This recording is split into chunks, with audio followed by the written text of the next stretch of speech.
Hello my crafty friends, or should I say ahoy matey, it's Tranae, and today we will be creating a card and having a craft talk. We haven't had a craft talk in so long, you guys. I had to jump on to do one. Like, it's been probably like a year since the last time I did a craft talk, and I just couldn't hold on any longer. I wanted to do one. So today's craft talk is a video response to Kristina Werner, and about a week ago, maybe 2 weeks ago, not sure when I'm gonna post this video, she came out with a video about when is it okay to like copy someone else's work as a crafter, or you know, just sharing like a card or something like that that you see online that someone else created. And so I thought it'd be fun for me to give my 2 cents about when it's okay, or how to steal as a crafter or an artist, and that's a book. And I am going to create a card that was inspired by Marine Simon on YouTube. I have linked her link to her channel below, and I have linked to Kristina's original video about stealing like a crafter. Or is it okay to steal? I guess I'm calling it stealing like a crafter. But before we jump into the video, let me show you my card that I'm creating. So this is my card, and I really like it. And so this is the sleeve, and you pull this off, and ta-da! Now this is the part that was inspired by Marine Simon. Definitely go check out her video. It's linked below. And I think this is so cute. So let me see if I can zoom out a little bit. So how cute is that? So it's like a super duper long card, and I think it is absolutely lovely. When I saw her idea, or when I saw her card, I was like, I want to recreate that, and that's what I did. Now of course I believe in changing things up a little bit when I'm creating stuff, but we'll talk about that later. But first, let's look at the back of this card. So it says, you're a treasure, and the cool thing about this is it's a gift card holder, because we're giving some treasure away.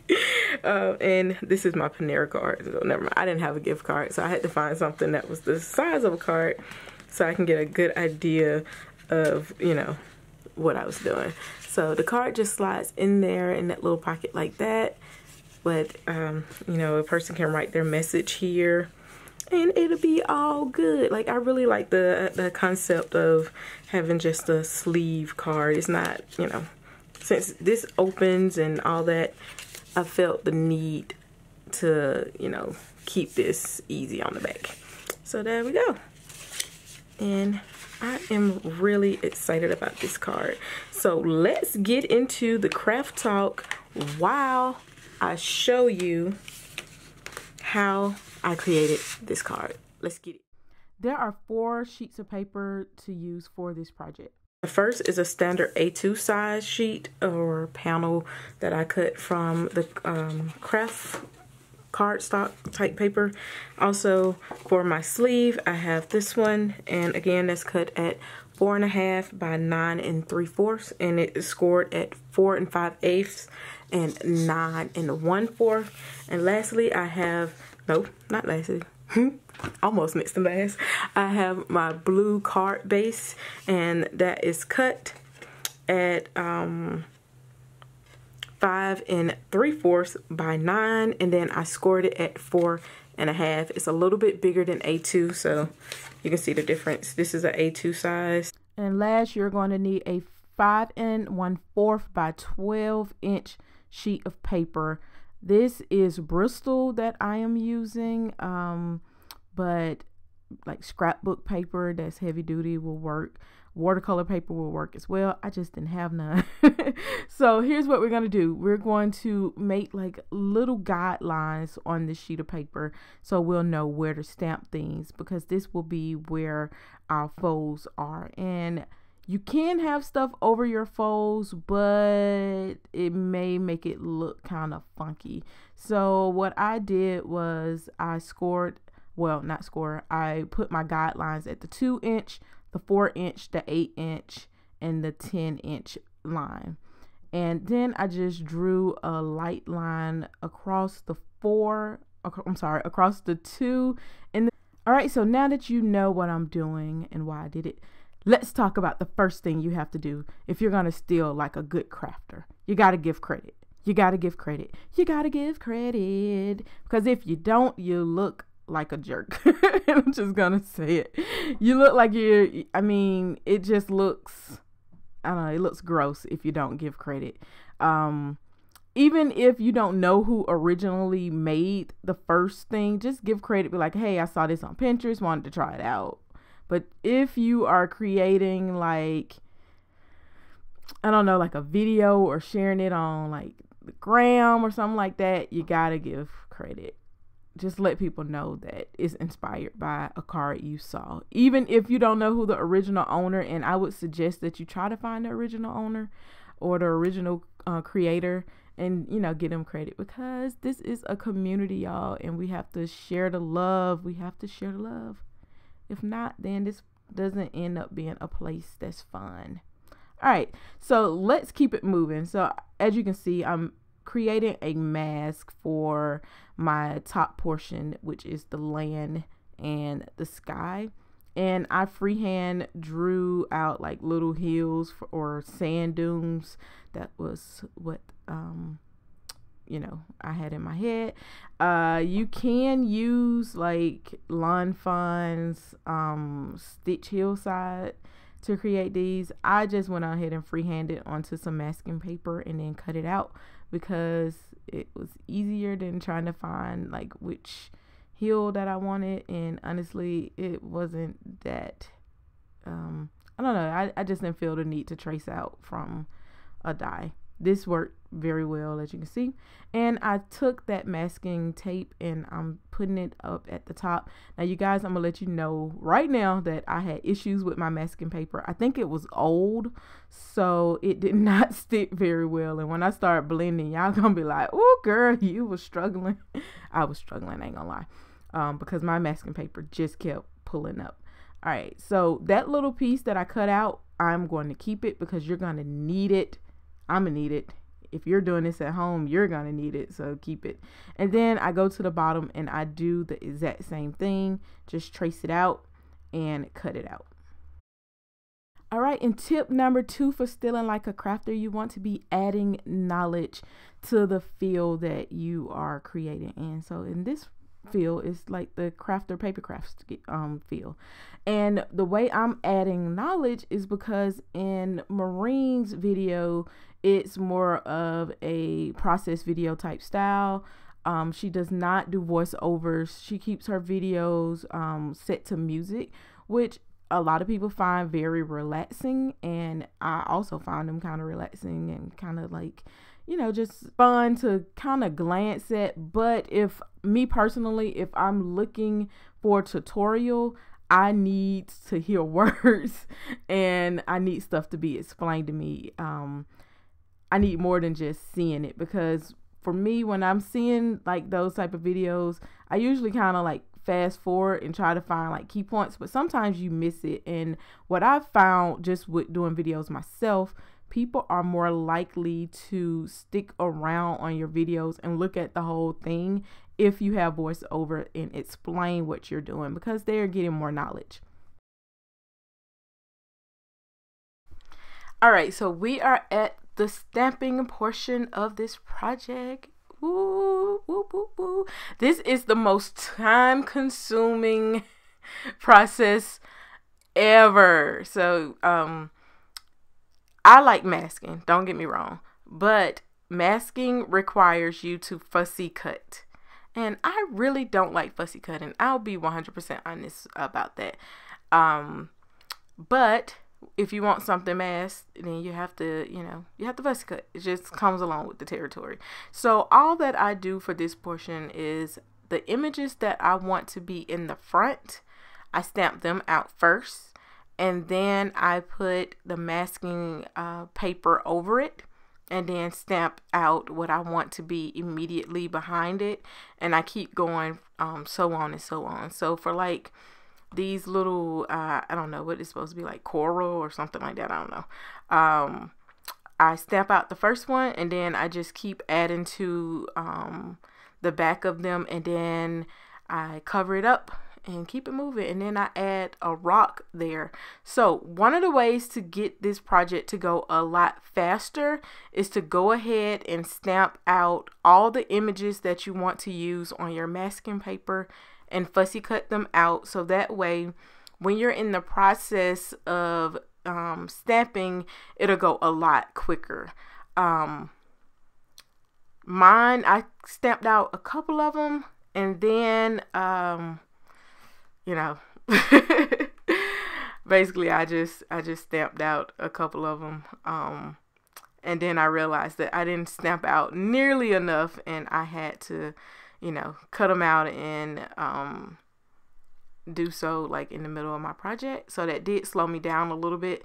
Now, because of the time constraints for doing this video, you won't see me doing like all the cutout and all that stuff, just because I felt like y'all didn't want to be here all day.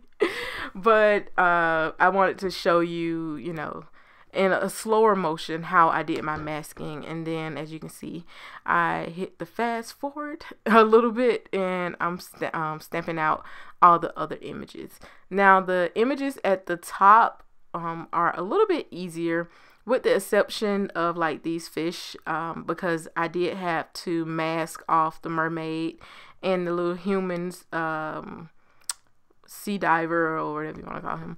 I did have to go ahead and mask those off so that they could be in front of the little fish or the school of fish.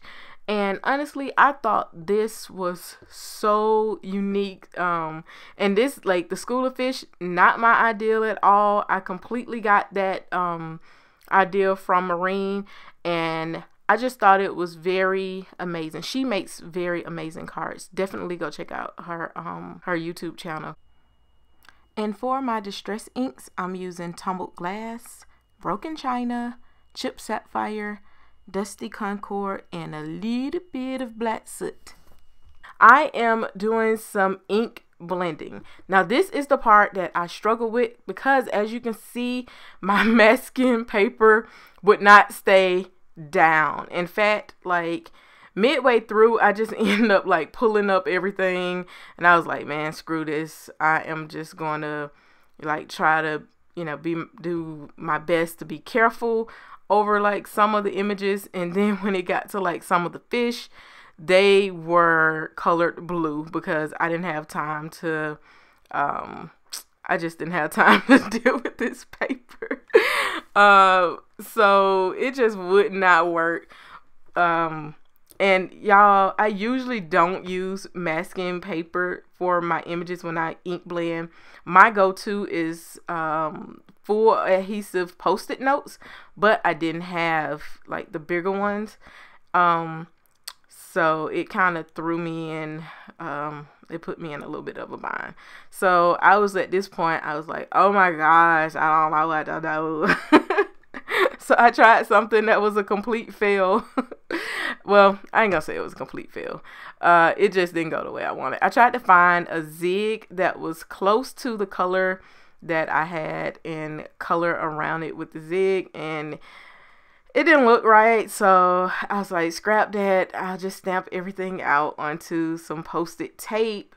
And by the way, y'all, just a life update, I ordered me some of the Post-it adhesive, like full back adhesive. I love those things when it comes to like ink blending and stuff. They work amazing. So I ordered me some, but I did use this tape. I did use the tape because, you know, I really needed something that would work. And I'll show you, I'm going to show you how I fix like the areas where you have like those halos around a couple of those fish that I did with the zig, because as you can see right now, it's looking kind of funky. But one tip I will give you, if you are doing something similar and you know you just can't keep your masking paper down, or you don't want to go through like doing all that masking, is to color right over it and then coordinate your colors so that it'll still look good. Like for instance, I am using this blue a lot. So one thing that I could do is paint or color some of my fish purple, because, you know, blue and red makes purple. So therefore the blue that I'm covering the fish with, it won't look, you know, it won't look funky. Now, you can also, you know, do like different colors. Thankfully, this was like an undersea thing, so fish come in all colors. So that was a save for me. And one of my fish, you'll see later, that I end up going over it with like a yellow color, and it end up turning like a pretty green. So keep that in mind if you are struggling like I am. So next, the thing that I did was I did the ocean floor, and I completely didn't realize my memory card had ran out. So I don't have like all of the footage showing how I colored the ocean floor. Sorry, you guys, I just don't have it. But anyway, let's move on to the next reason you should or not necessarily reason of how to steal like a crafter or an artist. And you guys, you have to read that book, how steal like an artist. I saw it at Michael's. They even had a workbook. I didn't get it, but I browsed through it and it looked really good. So you know, I do probably want to go back and get it. I might go back and get it. I don't know. It depends on if they let me use my coupon or not.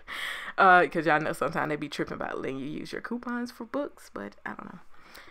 But anyway, the point I was going to make, when you copy someone else's work and you are creating something like a video for YouTube, or putting it, you know, on Instagram where you're showing like the video in the process, you also show your process. Like everybody has a completely different experience regardless of what they are creating. So me and you can create the exact same thing, but your experience is going to be different from mine, just because we are different people and we have different strengths and we have different weaknesses.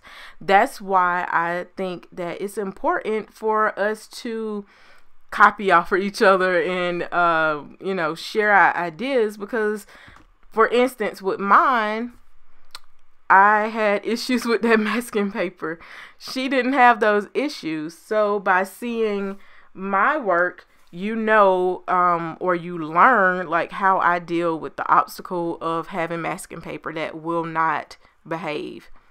So when you share your process, even if it's the exact same thing that somebody else is doing, you're adding knowledge and you're explaining things to your viewers. So go ahead and do it. Not to mention, it could be a situation where you are doing it to learn a new technique.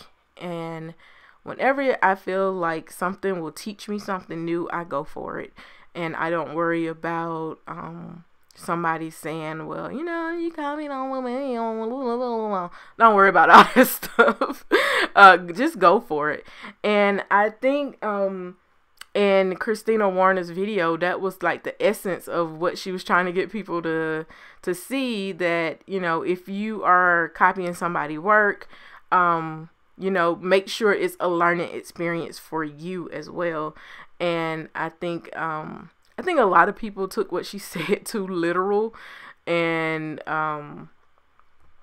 you know, they did give her some bounce back off of it, and I was like, oh no. And I felt so bad that she came back again and felt the need to defend herself, because honestly, I kind of got what she was saying, but you know, whenever you put your opinion out there, people are going to criticize it. And as an influencer, that's what you sign up for. So, you know, it was a learning experience for everybody who watched it, and for her doing it. So I think she's cool though. And I like the idea that she had of having like a discussion around crafting, because allows us to share not just our creativity, but the thought process behind some of the things that we create and how we create as crafters.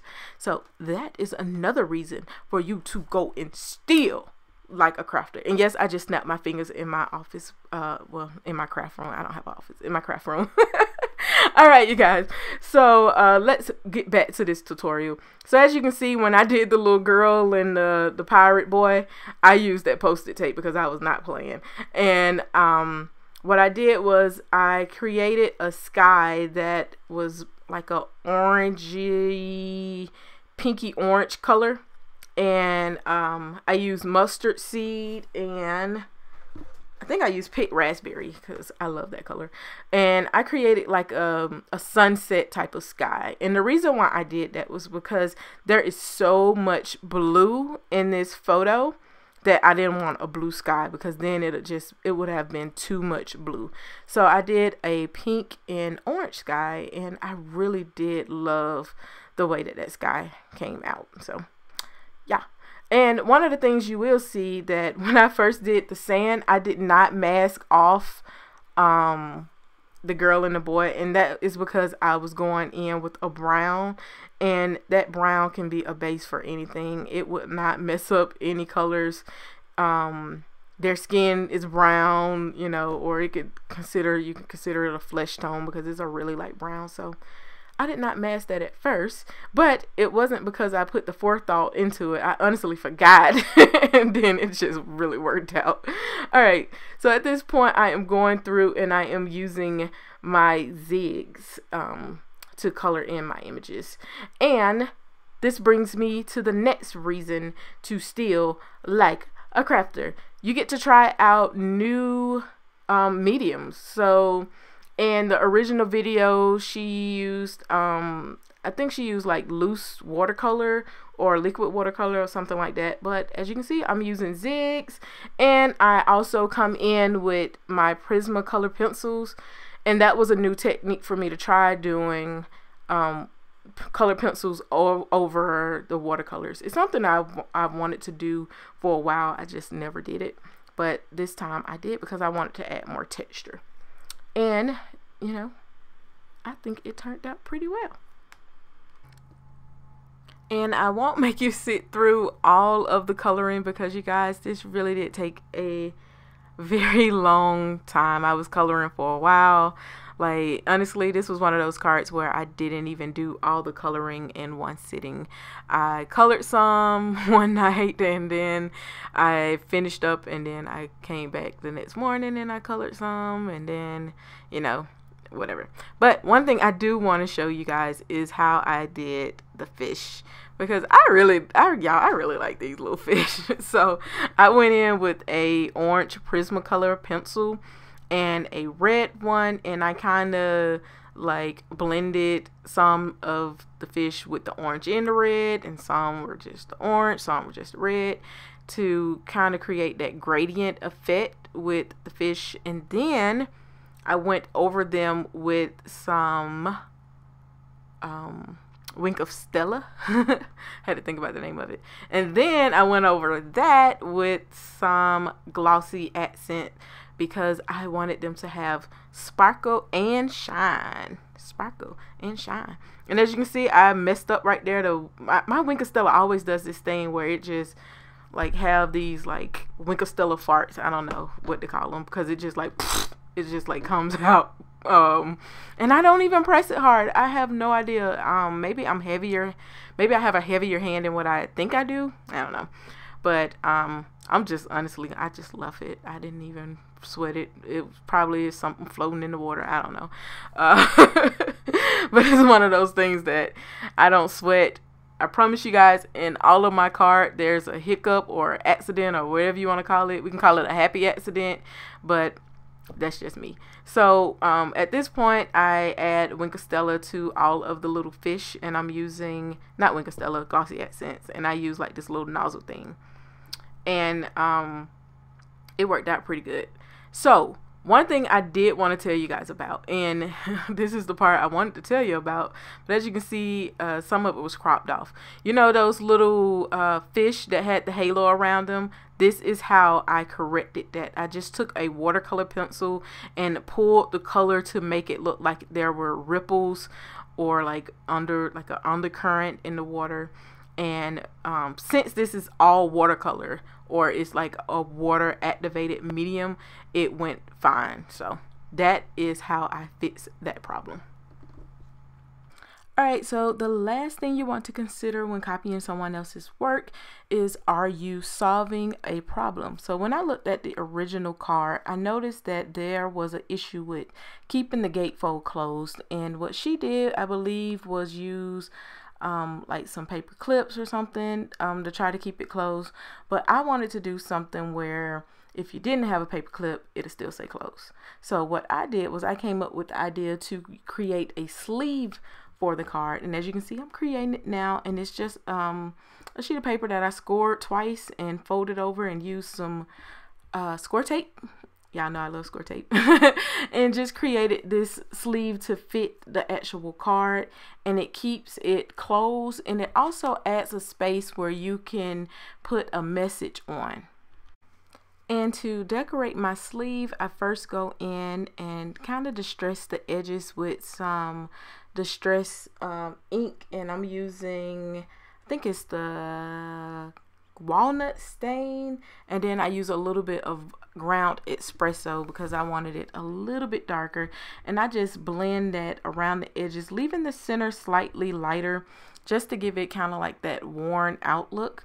And then I go in with some distress oxide ink, and I am using the same color, the walnut stain, and I stamp some images on it to make it look like a treasure map, because this is all about finding the treasure, and I thought that added to the card.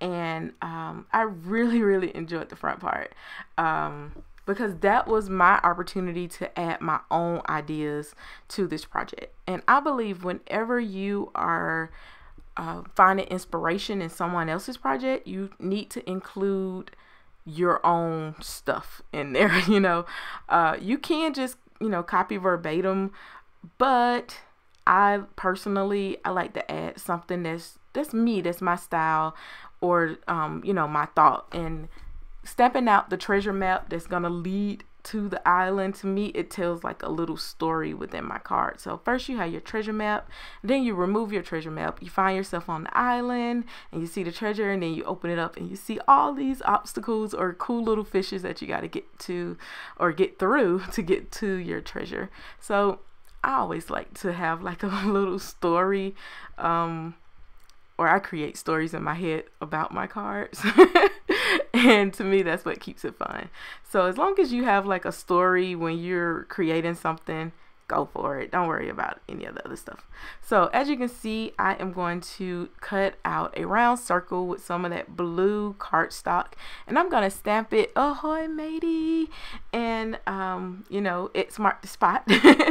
So I also stamp out an X, and I am embossing it with that rose gold Lawn Fawn embossing powder. And let me just tell you guys that this stuff is so beautiful when you heat emboss it. Like, I love it. It's a beautiful color. All right, so for that little round circle, I go through and I put it on some foam tape, because pretty much, although the card has like the folding part, it's a flat card, so it can use another layer of dimension without making it so bulky that, you know, it costs a fortune to ship it to somebody. But yeah, I just like it. And I finish it off by adding a couple of more stamps, and then, you know, I'm pretty much done with the sleeve. Alright, so next I take that cardstock panel that I have, and I go in and I ink up the edges with the distress ink, just like I did the sleeve, except for this time I'm not really worried about the edges at all. But I'm not worried about the inside, I just want the edges, and I don't even worry about blending it in. And then I take a distressing tool and go in and make the edges very like rough and raggedy or whatever. And I do this to add a little bit more texture and to make it seem like it is worn, and I use this to actually mount the folding card on. I'm gonna mount it on 2 sheets of paper, and here's why I'm doing that. So whenever you are watercoloring or doing distress ink blending, stuff ends up on the back of the paper. It's just no way of getting around it. And I felt like adding it onto some paper made it look cooler. So I take this blue cardstock first, and I punch out like a little center notch, because this is where my gift card is going to go, and I want people to know it's a gift card in there. So I use my 123 punch board by We Are Memory Keepers. I love this thing, it is amazing. And I cut out the little notch. Now if you don't have one of these, you can always use a punch circle or any other shape to punch out like a little notch. You just want to use half of it, and I've honestly did it. I just really like using the punch board, and it's one of those things where since I have it, I want to, you know, use it the most. But back to the project. So I am making the sleeve for the gift card holder, and all I'm doing is going around the card with score tape to get a snug fit. Now I don't want it to be so tight that, you know, it's hard to get the card in and out, but I do want it to be tight enough so that the card just don't fall out, you know, and get lost or whatever. So this approach works really well for me. So after I did that, I prepared to stamp it, and I am stamping You're a Treasure with that little treasure box on the back, and I am going to heat emboss it. So I grab out my Versamark and that beautiful rose gold Lawn Fun embossing powder, and I emboss it. It is just so beautiful. I love watching like embossing stuff. I like watching it go from a powder to a solid. It's just amazing. All right, so this is pretty much all that we have for this card. Now it's just mounting everything together, and I am using some score tape, and I like score tape because it's very strong. And next I'm going to mount the actual card onto the 2 panels that I have. But first we have to score it. So to score this, I colored everything first, as you can see, and then I score it, and that will keep you from getting weird creases. So on the right side up, I score it at the 2-inch mark, and then I go down and I score it at the 3-inch mark. And this is also why I put those little guidelines on there, so that I didn't have a critter on that score line, just so it'll stay clean, because sometimes scoring stuff can get kind of funky. Then I flip it over on the back, and I score it at the 4 and the 8-inch mark. And by doing this, you will get a cleaner fold line, because this goes in like kind of like a mountain valley type fold, and you want to score the paper in a way that it breaks down the fiber on the card in the direction that you want it to bend in. And at this point, the only thing left to do is to tape everything up and to fold it up and then stick it down. And this was a very fun project for me to create. I really enjoyed this card, and I really love this card. And thank you so much to Marine Simon for, you know, inspiring this card and, you know, sharing your talents with us.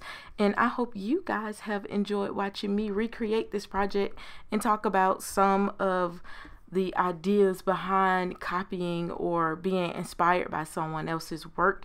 A special thank you also to Kristina Werner for encouraging rich conversations about crafting.